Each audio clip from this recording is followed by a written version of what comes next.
India TV 9 news Maharashtra.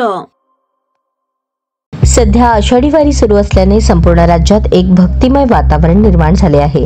लाखो लोक माऊली माऊलीचा जयघोष करत विठुरायाच्या दर्शनासाठी जात आहेत, तर दुसरीकडे दौंडमधून एक धक्कादायक बातमी समोर आली आहे, ज्यामुळे राज्यात संतापाची लाट पसरली आहे। समोर आलेल्या माहितीनुसार पंढरपूरकडे जाणाऱ्या वारकऱ्यांना अडवून त्यांच्यासोबत लूटमारीची घटना घडली आहे।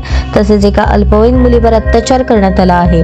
आरोपींना अटक करून कारवाई करण्यात यावी अशी मागणी राज्यातून होत आहे। माहितीनुसार दौंड तालुक्यातील स्वामी चिंचोळी येथे पंढरपूरकडे जाताना वारकरी वाटेत चहासाठी थांबले। चहा घेतल्यानंतर गाडीत बसताना 2 जण गाडीवरून आले आणि त्यांनी वारकऱ्यांच्या गळ्याला कोयता लावला आणि त्यांना लुटले। त्यानंतर अल्पवयीन मुलीला काही अंतरावर नेले आणि तिच्यावर अत्याचार केले।